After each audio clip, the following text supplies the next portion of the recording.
O Senhor esteja convosco. Ele está no meio de nós. Proclamação do Evangelho de Jesus Cristo, segundo Mateus. Glória a vós, Senhor.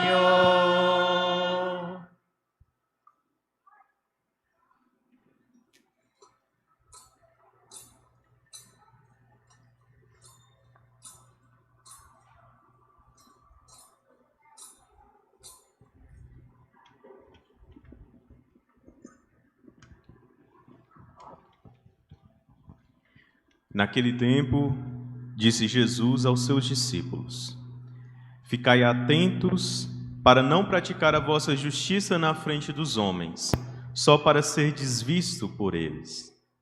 Caso contrário, não recebereis a recompensa do vosso Pai que está nos céus. Por isso, quando deres esmola, não toques a trombeta diante de ti, como fazem os hipócritas nas sinagogas e nas ruas, para serem elogiados pelos homens. Em verdade, vos digo, eles já receberam a sua recompensa.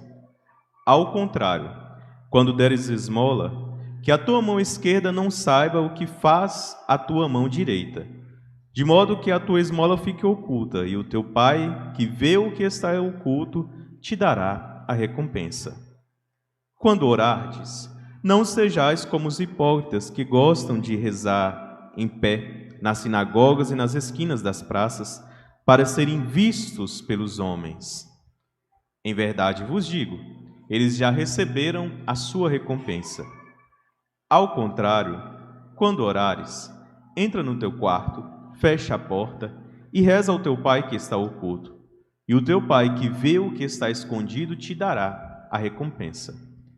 Quando jejuardes, não fiqueis com o rosto triste, como fazem os hipócritas. Eles desfiguram o rosto para que os homens vejam que estão jejuando. Em verdade vos digo, eles já receberam a sua recompensa. Tu, porém, quando jejuares, perfuma a cabeça e lava o rosto, para que os homens não vejam que estás jejuando, mas somente teu Pai que está oculto. E o teu Pai que vê o que está escondido, te dará a recompensa. Palavra da salvação. Glória a vós, Senhor. Nós vamos nesse instante receber a bênção no evangeliário, continuemos de pé, e apenas a gente traça a cruz de Cristo sobre nós, não precisamos bater palmas.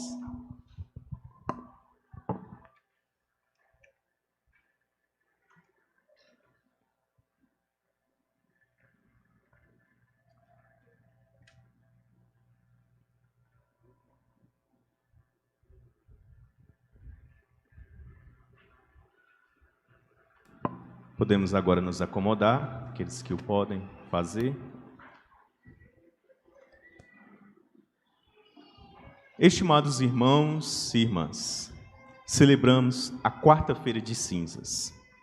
Um dia muito comum para nós, cristãos católicos, pois é muito presente na nossa espiritualidade o respeito que temos à quarta-feira de cinzas.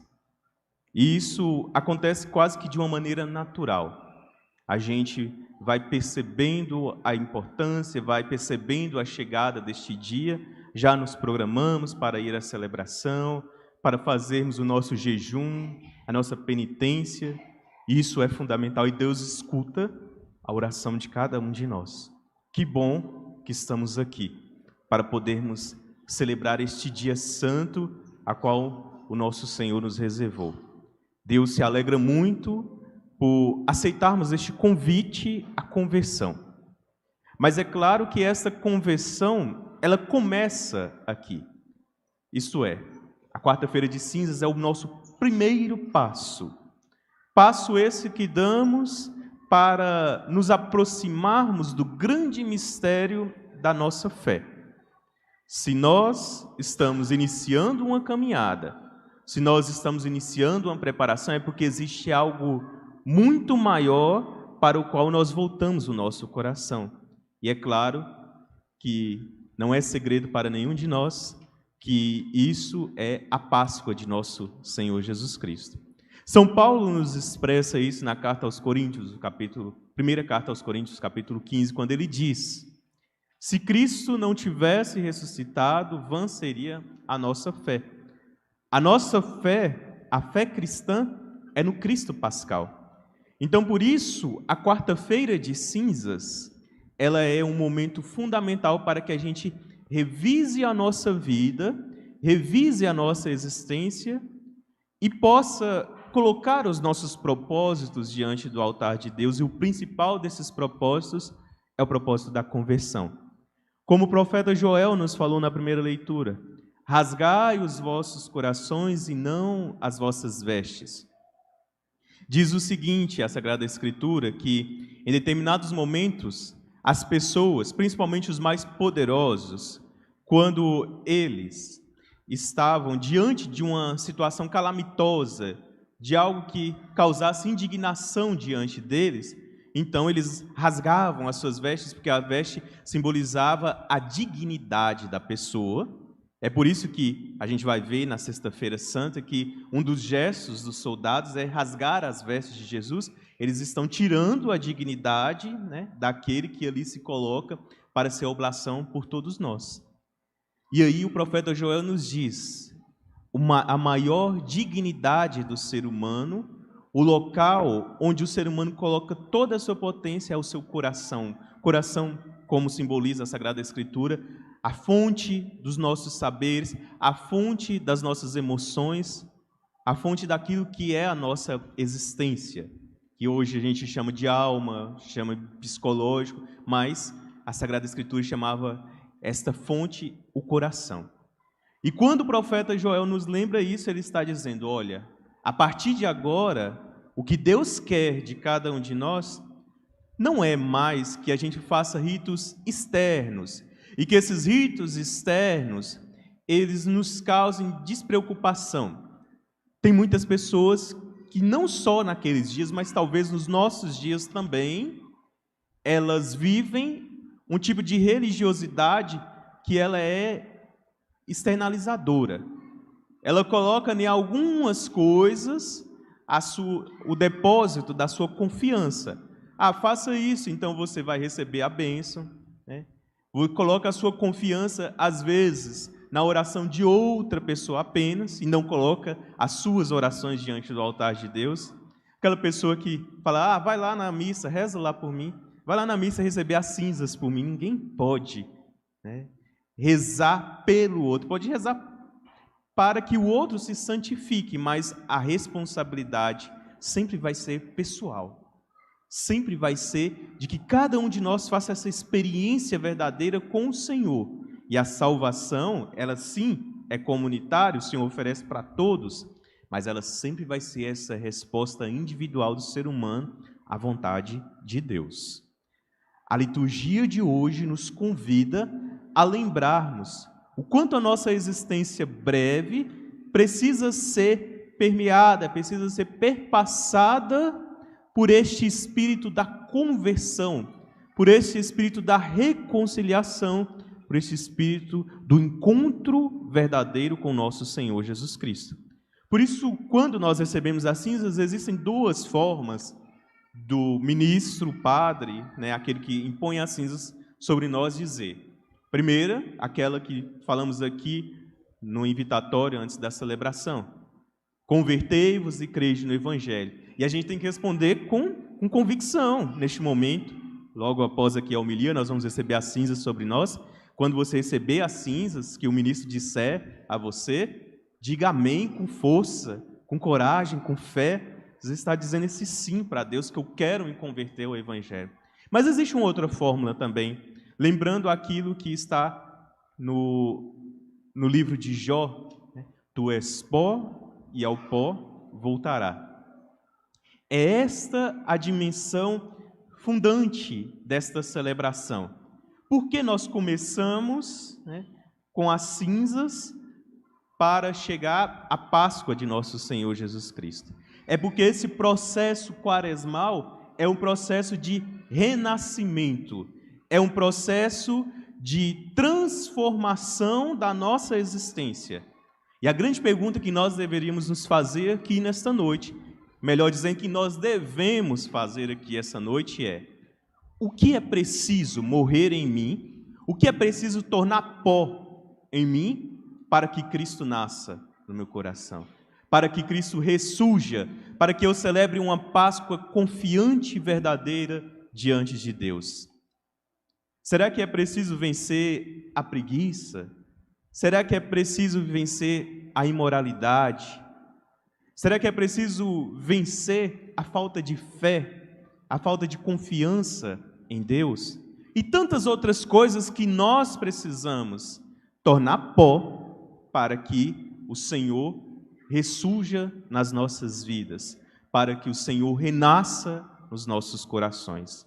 É uma simbologia muito forte e que, na verdade, marca para nós este encontro perfeito com o Senhor. E aí vem Jesus no Evangelho nos lembrar como este encontro se dá, quais os passos nós precisamos dar durante este tempo quaresmal para nos encontrarmos com o Senhor. Então vem aqueles 3 pilares tão conhecidos por nós: a caridade, que é uma dimensão fundante, como o próprio apóstolo Paulo também na carta aos Coríntios, no capítulo 13, vai dizer: se eu não tiver a caridade, de nada adiantará. Então tudo começa pela caridade e vai terminar através da caridade. A caridade, que é esta dimensão da nossa relação com os nossos irmãos. Então, quando este aparece como primeiro pilar, Cristo está nos dizendo: olha, tudo que vocês celebram é para que vocês vivam como testemunho diante daqueles que estão mais próximos de vocês, para que você transforme o mundo através das suas potencialidades. A gente não precisa ser super poderoso para poder mudar o mundo. A gente não precisa ser super forte para poder mudar a realidade que está ao nosso redor. Os nossos pequenos gestos e contínuos, gestos de caridade, gestos de amor, de fraternidade, com certeza são capazes de transformar o nosso mundo e o mundo do nosso irmão. E aí está a beleza do que o Evangelho nos propõe como o primeiro passo para vivermos bem este tempo santo da Quaresma. O segundo passo, o segundo pilar, é o pilar da oração. A oração, ela vai meio que ligar os 2 pilares, o jejum e a caridade. Porque se a nossa espiritualidade for vazia, se o nosso contato com a vontade de Deus não produzir frutos interiores, e aí esta relação que antes na caridade era com o nosso irmão, agora se transforma numa relação com o nosso Deus. Não que estejam separados em si, porque quando nós ajudamos o nosso irmão, nós estamos também ajudando ao Senhor, pois é isso mesmo que Ele nos diz: todas as vezes que destes de beber e de comer a um desses pequeninos, foi a mim que o destes. E assim a nossa oração também deve frutificar em nós esta profunda comunhão com o nosso Deus. Por isso Jesus vai nos dizer para que a gente reze ao nosso Pai que está oculto, no silêncio do nosso coração, no silêncio do nosso quarto, no lugar mais recôndito, mais pessoal e simples da nossa existência. É ali que nós nos encontramos com a vontade de Deus. E não significa, claro, que isto tire de nós a responsabilidade de celebrar em comunidade. A maior de todas as orações do cristão é a celebração, a da palavra, a celebração principal, a Eucaristia. Então, o cristão que não vive a Eucaristia, que não celebra a Eucaristia, não está cumprindo o primeiro passo fundante da oração. A sua oração vai ser manca, a sua oração não vai ser o suficiente, porque ela não vai estar em comunhão com as pessoas. Por isso, tantas pessoas às vezes fazem orações individualistas. Eu quero isso, eu quero aquilo. E às vezes se esquece de pedir a Deus aquilo que o próprio Pai Nosso nos ensina. Faça-se em nós a vossa vontade, Senhor. Essa deve ser a oração principal da nossa fé. a de vivermos a comunhão entre nós e de vivermos a comunhão com o nosso Pai. O terceiro pilar deste tempo quaresmal, o jejum. O jejum que às vezes nos causa, né, certas dúvidas. Quantas pessoas chegam até nós com dúvidas com relação ao jejum, mas nunca deixem de pedir uma orientação espiritual, se você tem dúvida como fazer o jejum, quando fazer o jejum. Certo é que uma coisa que a gente precisa lembrar desses três pilares, incluindo, claro, o jejum. Nenhum deles é uma realidade exclusiva da quaresma. Não é para que a gente faça caridade, oração e jejum só no tempo quaresmal. O tempo quaresmal é uma escola para nós. É para que a gente aprenda a viver bem a nossa comunhão junto de Deus. No Evangelho nós não ouvimos Jesus dizer, durante 40 dias vocês devem rezar ao teu Pai que está oculto, devem fazer caridade, devem fazer jejum. Não, ele diz, façam, né, caridade, oração e jejum, sempre. Mas no tempo quaresmal isso se torna muito forte em nós. Por isso tem pessoas que colocam, a maioria de nós, nos colocamos durante esse tempo quaresmal, todo ele fazer algum jejum que nos transforme em pessoas melhores. Se, né, nós aprendemos, através da caridade, a nos relacionarmos com os nossos irmãos, através da oração a nos relacionarmos com Deus, o jejum nos ensina a nos relacionarmos com nós mesmos, a nos dominar as nossas paixões e dizer aquilo que eu gosto, aquilo que eu não consigo viver sem, aí eu vou dizer através do jejum, eu consigo viver sem. O que eu não consigo viver sem é sem a palavra de Deus, é sem a fé e a comunhão com o Senhor. É claro que a gente não faz jejum do que é essencial para nós. Ninguém pode fazer jejum de água, de ar, né? Mesmo de ficar 40 dias sem comer, não é preciso isso.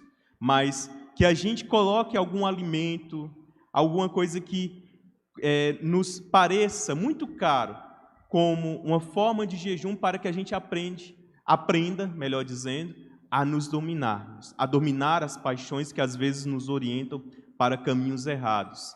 E aí, este tempo quaresmal nos ensina, como estamos falando, é uma grande escola para vivermos a nossa fé e a nossa comunhão com o nosso Deus.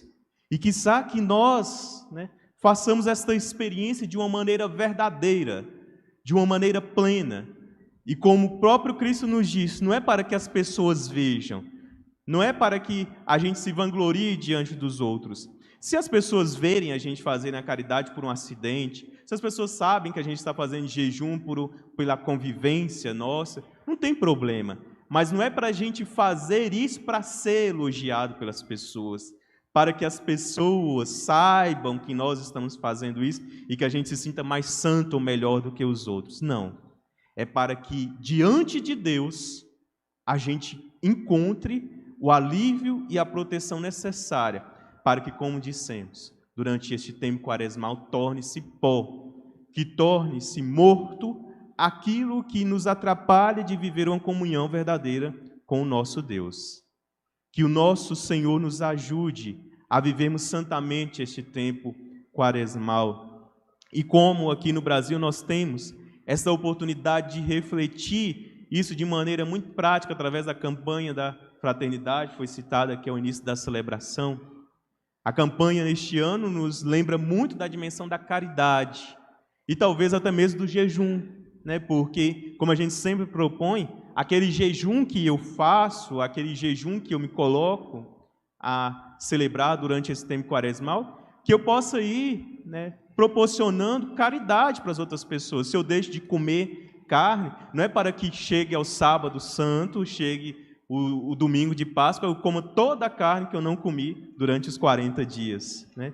Se eu não bebi, que eu beba toda a bebida que eu não bebi durante esses... Mas para que eu possa transformar isso em gesto de caridade, ajudar o próximo, ajudar aquele que mais necessita, que eu possa promover a justiça, que eu possa lutar e rezar para que mais pessoas tenham consciência desta verdade da palavra de Deus que nos une e nos congrega.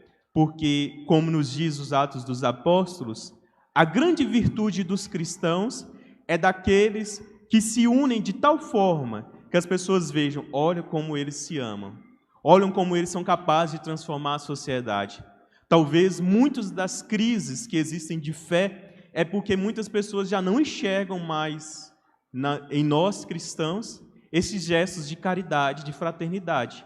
Então vem a campanha e vem esse tempo quaresmal nos lembrar para que a nossa fé se traduza também em obras, como nos diz São Tiago. Que a nossa fé se traduza em gestos de generosidade, que nos transforme e ajude a transformar a vida dos nossos irmãos. Por isso peçamos ao nosso Deus para que nós façamos um santo tempo quaresmal, de muita penitência, de verdadeira oração, de verdadeira caridade, de verdadeiro jejum, que as cinzas que vamos receber aqui sobre nós, neste momento, possa favorecer para que a gente se converta verdadeiramente ao reino de Deus e para que daqui a pouco mais de 40 dias a gente possa celebrar uma Páscoa com muita felicidade, com muita alegria, com plena certeza da presença verdadeira de Cristo em nós. Assim o seja. Amém.